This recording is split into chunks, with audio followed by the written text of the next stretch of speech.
You're gonna have to hear me out on this one, but I don't think you can make Mrs. Doubtfire today. In fact, I'm almost sure of it.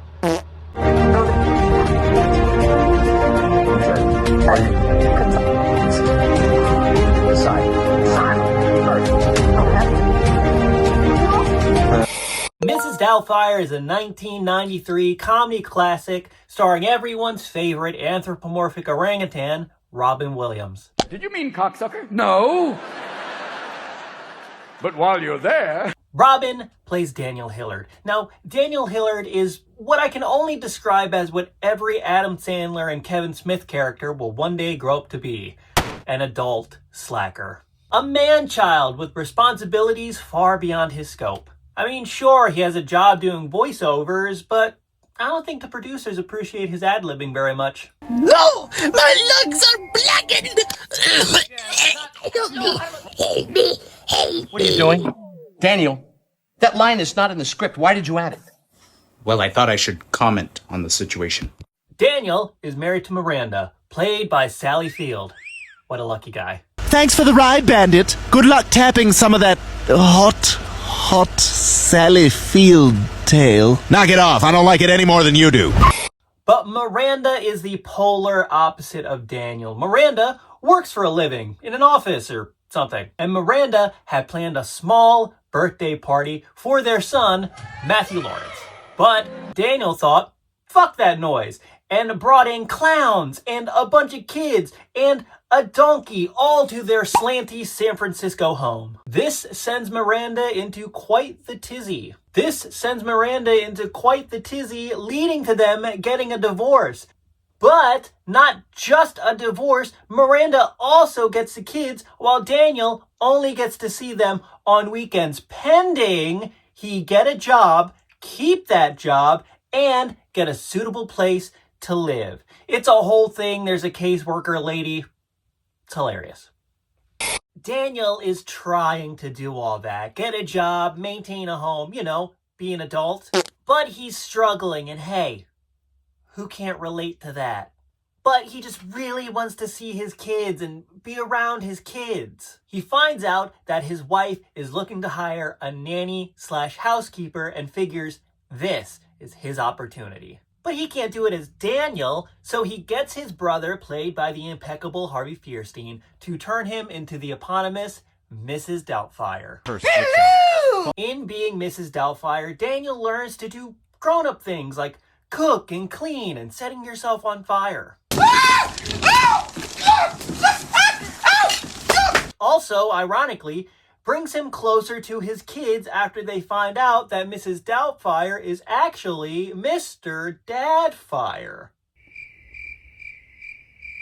But when Miranda finds out, it doesn't go well. The whole time you would... Daniel Hillard just wants to see his kids, and in the selfishness... Daniel Hillard just wants to see his kids, and in the selfishness...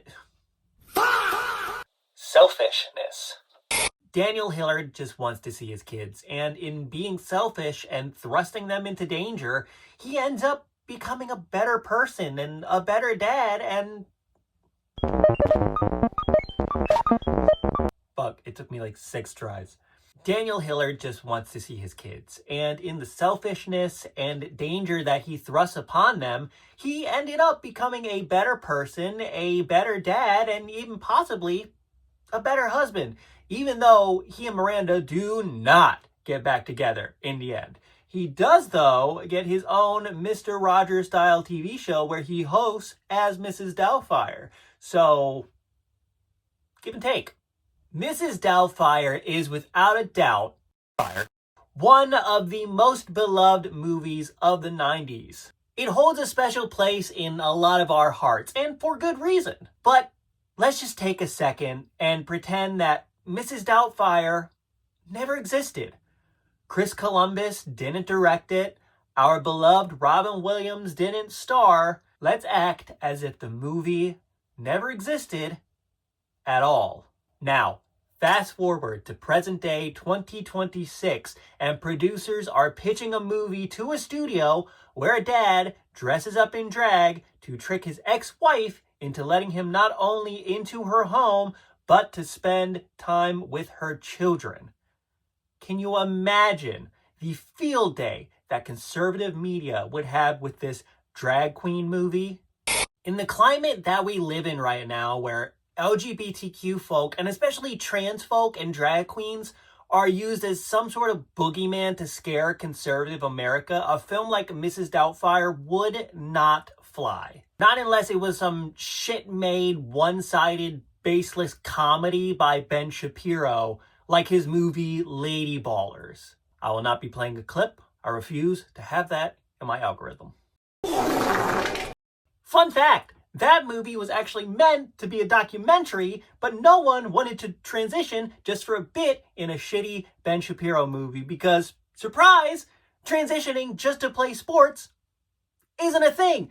And I'm going to stop that conversation right here, because if I don't, I won't. Can you imagine the non-stop coverage this movie would get from Fox News and the like? How this movie is made by groomers who are trying to brainwash your kids. They'd say something like, Drag Queen Story Hour, the movie wants to trans your children. Washed up children's book authors who are on a constant downward spiral would have an aneurysm tweeting out nonsense and trying to dox whatever poor comedian has the misfortune of starring in this movie. For some reason, John Cena pops into mind. I'm not saying that I want it, but I'd watch. My opinion is this. Mrs. Doubtfire is obviously a classic movie. That is not my argument. But I think it's only held in that regard now in the big 2026 because of nostalgia and rose-colored glasses. Hateful bigots who scream and cry when a slightly masculine-looking woman participates in the Olympics still like this movie because it's from the past, it's from their childhoods, and it's not shoving propaganda down their throats. They're not thinking about it the way they would today. A movie about a dad dressing up in drag to trick his wife and to get his kids to like him? They'd call that grooming before the trailer ended. Look, I'm not here to tell you what to think, how to think, what to believe. It's not my place. But when laws are being passed to tell people who are just living their lives, telling them they can't do that, that's when I start to have a problem. When you start to believe the bullshit that men are dressing up as women to sneak into the ladies' room to sexually assault women, that's when I start to have a problem. Because men don't have to dress up and have a covert plan to assault women. They just do it and they get away with it. When you start claiming drag queens and trans people are trying to touch your kids but are quiet when it's Uncle Ricky or Father Steve at church or a teacher or a coach at school or a politician, that's when I start to have a problem. When you think drag shows are just filled with children watching half-naked queens jiggle their bits directly in their faces but think Hooters is good old family fun, that's when I start to have a problem. When you question why drag queens don't read to the elderly or the sick and just children, ignoring all the other charitable efforts they do with the elderly and the sick, that's when I start to have a problem. And when you tell a kid who is struggling with their identity and their self-worth that who they are is wrong and fake and made up, and that they're gonna go to hell for being who they are, who they truly feel like inside, so much so to the point that this poor child's only way out of this pain of not being able to be their true selves is to take their own life, that is when I start to have a problem. I'm not going to tell you what to think, but I'm sure you're already thinking I'm preaching to you anyway, calling me woke, but so be it. As part of the LGBTQ community, I wanted to use this beloved movie to prove a point. The scare tactics used to turn the people against trans folk and drag queens is a lame boogeyman strategy made by people who fear change so much because they know that they're going to get left behind. My name is Travis, and this is Wonder Nerd. Hey, do you like videos about movies, TV shows, snacks, etc.?